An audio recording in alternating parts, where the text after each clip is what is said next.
leaders are going to make another push today to counter Russian influence on its historic ally, Armenia. The bloc is holding its first summit with Armenia a day after 45 of its leaders gathered together alongside a non-European guest, Canadian Prime Minister Mark Carney.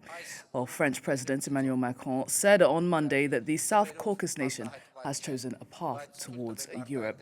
Well, let's take stock now with France 24's correspondent Taline Oundjian, who joins us from Yerevan. Taline, great to have you. So that first bilateral summit between Brussels and Yerevan is just ending now. What were some of the key takeaways from this growing rapprochement between Armenia and Europe? Well, as the European Commission President Ursula von der Leyen said, Armenia and the European Union are closer than ever. European and Armenian leaders welcomed their growing ties and stressed how nowadays Armenia is a key partner of the EU with a strong focus on transport, energy, and technology. A connectivity partnership has just been signed. Connectivity is at the heart of European concerns. There's a clear EU intention to see the borders between Armenia and Turkey to reopen because of all the trade opportunities that this could entail. Work is ongoing, although there's little chance that we will see a reopening of the borders anytime soon.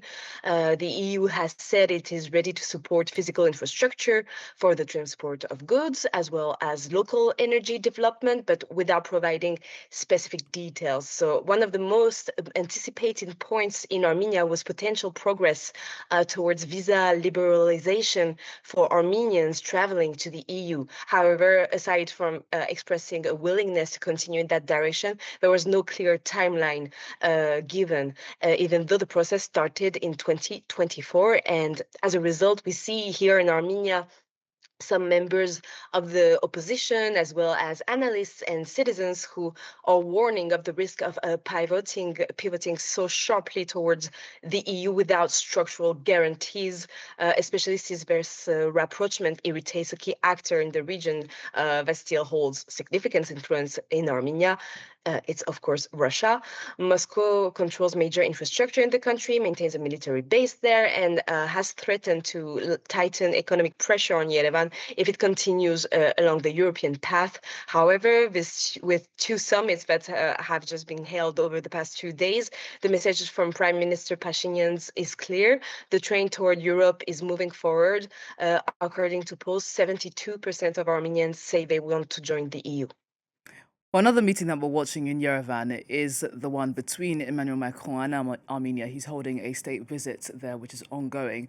What's expected from that?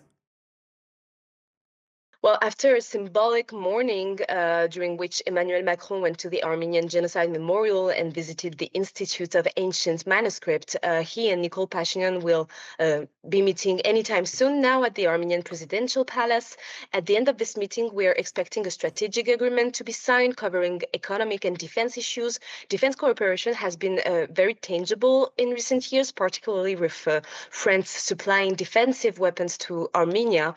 More informally, since he arrived in Yerevan last Sunday, the issue of relations between Armenia and Azerbaijan has been raised in Macron's conversations with the Armenian press and also citizens that he met while walking around the Armenian capital city. Emmanuel Macron said that he will speak with Azerbaijani President Ilham Aliyev after his visit to Armenia. He mentioned working towards securing the rights of Armenian citizens regarding Nagorno-Karabakh and addressing the issue of Armenian leaders imprisoned in Baku. But there's tension between France and between France and Azerbaijan, these days. So it remains to be seen what will be the real influence of this phone call. In any case, whether it's President Emmanuel Macron or other European leaders who have been in Yerevan in recent days, we see a renewed interest in the region since the easing of military tensions between Armenia and Azerbaijan, and a wish for European leaders to diversify their partnerships far from Moscow and Washington.